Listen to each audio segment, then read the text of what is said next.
Hello again, Gavin, and welcome back for another quick video.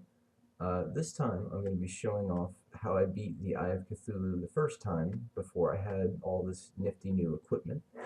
So you can see here that my Molten Armor is actually not equipped. Instead, I have the Platinum set that I had when I originally fought the Eye of Cthulhu. I'm also going to change out my Lightning Boots for some basic Hermes boots because I didn't have those when I was fighting the Eye of Cthulhu. I couldn't use the rocket boot power to allow flight there. I'm also going to change out my worm scarf for some accessories I was wearing earlier, the guardian climbing claws. And I'm going to change out the shield of Cthulhu, which obviously I didn't have before I beat the Eye of Cthulhu, for this guarding flipper. So overall, my defense is actually like 5 points lower, but I've still got a good amount of defense for the boss fight here. I also changed out the molten bow that I had for the platinum bow instead, and I changed out my legendary fiery greatsword for a hurtful ice blade. Just again, to show how I would have fought the Eye of Cthulhu the very first time that I fought him when I didn't have all that basic gear. So one last thing that I'm going to do before I start this fight, since I'm not using the mini shark or something like that, because it's kind of hard to get 35 gold. Um, at the early points of the game when you're doing something like fighting the Eye of Cthulhu for the first time. So instead, I'm going to make a bunch of frostburn arrows, which are a little bit better than the flaming arrows right there. They do about 2 more damage, and they give the frostburn debuff, which is helpful against a lot of bosses. There aren't very many things that are immune to it. And if you want to know how to make the frostburn arrows, basically you just gotta make an ice torch, which is 3 torches and an ice block, which you can see I got my torches and my ice blocks right there for when I made all those ice torches. And then you can change those into, well, since I don't have 10 wooden arrows anymore, I can't. Oh, here we go. And you can use the ice torch and the wooden arrows to make the frostburn arrows there, which is pretty helpful when you're fighting bosses like that. So I'm just going to make another stack of ice torches real quick because I like to have those just in case I'll want them for later on. But we're going to be able to summon the Eye of Cthulhu here real soon because once it hits 7:30 p.m. it's considered nighttime and you can summon them in, and that's when like zombies and stuff will start coming in too. But before I do that, I'm just going to go over the arena setup that I have real quick. So the important thing is you want to be able to run the whole way across wherever you're going to be fighting the boss without falling down into any gaps or having to like jump around too much. If you can run in a straight line like this, it just really helps you to avoid his attacks and to avoid enemies that are coming in. You see I've got platforms built across anywhere where I would fall down and it would break my movement speed from the Hermes boots. Once you speed up, you don't want it to slow you down. And then on one side of the arena, I have this platform where I can run and jump back over them, hopefully. And our blizzard in a bottle there will allow us to do a double jump as we're falling to avoid taking falling damage. And on the other side, instead of that platform, I have the house here. So instead, we can just turn and jump over the house. All right. So it's a pretty basic setup. You don't really have to spend too much to make it or spend too much time doing it. And the last part is that you want the nurse on ground level in a building with doors on either side here, so you can run straight through. If you have the nurse up on a height like this, or down in a basement area like this, it's very easy for the Eye of Cthulhu to trap you later on in the fight when he gets more dangerous. So we're going to go ahead and summon him here and start up the fight. I don't know which way he's going to be coming from, but there he is. So, in the first part, he either charges you or he sends these little guys at you, and by timing where your arrows are at, you can do a lot of damage to him this way. I'm going to jump up here and shoot a little bit more at him. Oh, I took a couple hits there, which isn't the best. And took a little fall damage there, which again isn't really what you want to do, but it's manageable. And we're just going to keep shooting at him during this point. He's not really super dangerous at this point, but you know, you just want to save your healing potions and save your life for later on when it matters a little bit more, you know.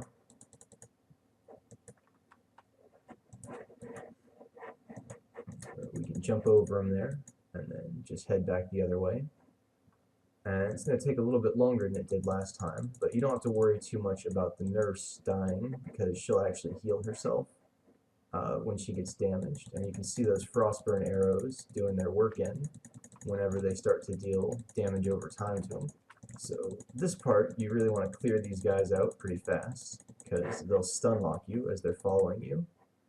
So we killed a bunch of his little eye followers, and he's slowly going to start getting, you know, faster and faster as the fight goes on and he gets hurt more.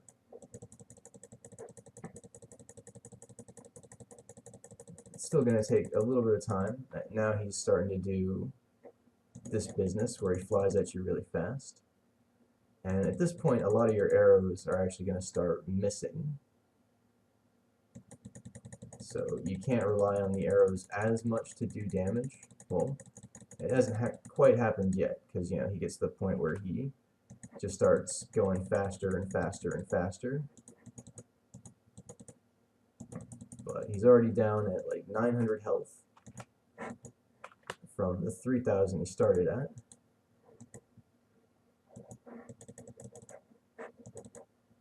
And, you know, it's going to take a little bit more time, but we've mostly got him beat here. It's just a matter of patience. Oh, I ran into a zombie I didn't see there. Because I ran into that zombie and I'm a little bit hurt. I'm going to stop and heal with Claire here. And actually, he's not really doing too much damage to us, and I kind of want to see if we can get the fight over with a little bit faster. So, you know, at this point you can just stay around here and watch your health. And if you get down below a couple hundred hit points, then you probably want to go over to the nurse again and heal up again. But this is a pretty easy way to fight the Eye of Cthulhu when you're just starting out pretty early on. And so drop down below 200, gonna heal up again. You don't want to sit there right directly in front of the nurse because although she does heal herself, eventually the Eye of Cthulhu can kill her. So yeah, that's just a quick and easy way to fight the Eye of Cthulhu there. And I'm going to do one more boss fight while we're here. Again, with the equipment that I had at the time when I was fighting it, so I'm going to change out this platinum equipment for the meteor armor over here. And I'm going to change out the platinum bow for my space gun over here. Now, I did reforge my space gun. It wasn't a mythical space gun when I first fought it, so again, just in the interest of being fair and fighting it like how I would have fought it back when I first did it. This one's going to be the Eater of Worlds. I'm going to go over here. I'm going to make some meteorite bars. I figure that should be more than enough. And I'm going to go and I'm going to make a space gun that isn't mythical.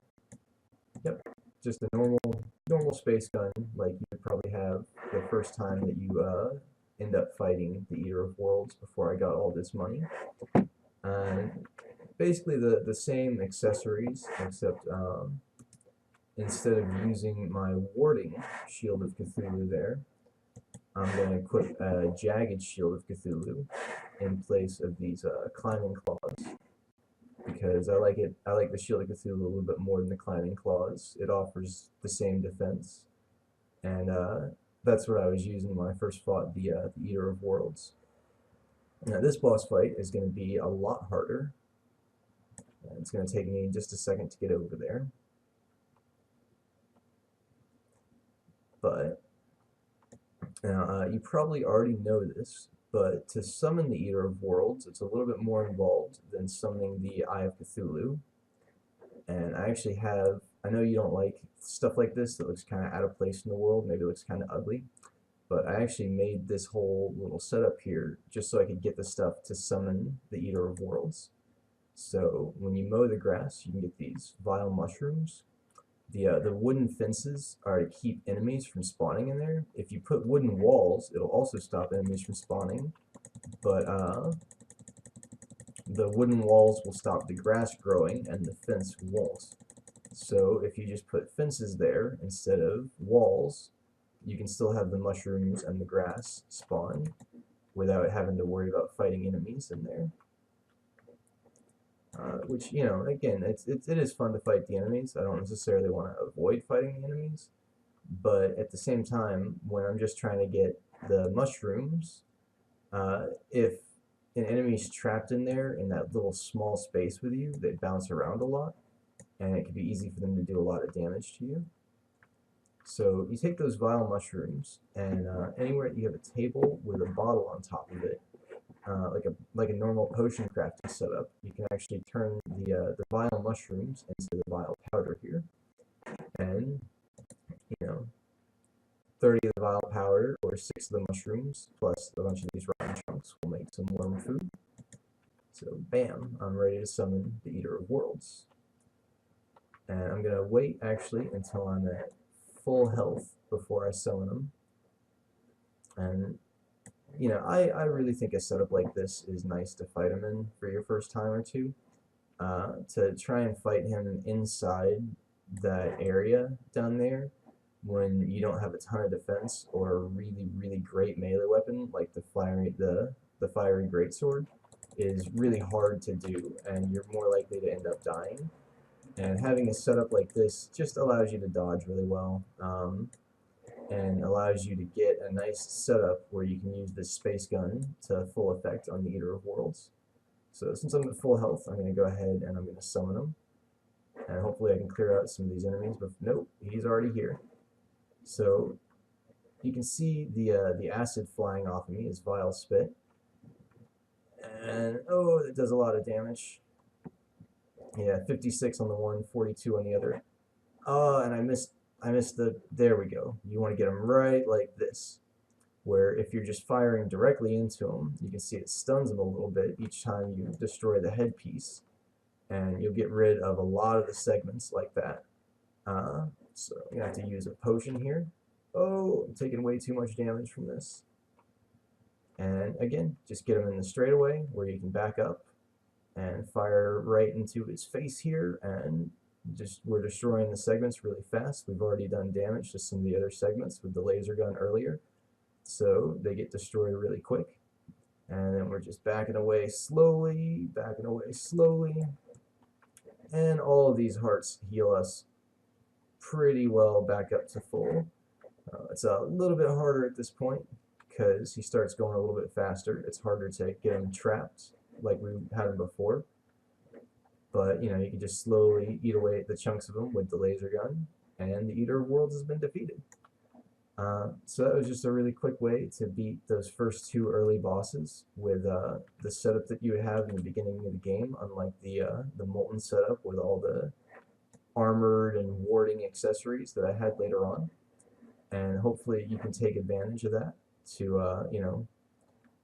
obviously I didn't need this whole setup. I went a little bit overboard in my preparations when I was first fighting him, and eventually I am going to clear it away. I'm just going to take a pickaxe because the Reaver Shark can, remove it really fast, and I'm going to remove this part of the world because, I mean, I agree with you, it doesn't really look good, but it's really helpful to have that set up like that where you can just kite them backwards like this, like I was doing earlier, and destroy big pieces of them from before. And I think it'll help a lot to help you get stuff like the worm scarf from his treasure bag and shadow scales to make the nightmare pickaxe and armor and stuff. And I hope this gave you some ideas, and will help you to destroy them. And get lots of money like I showed you before. So you can open up your piggy bank or your money tron, and you can see that 8 platinum and like a warding worm scarf and bunches of really good stuff to help you out when you're playing through. All right, have a good day.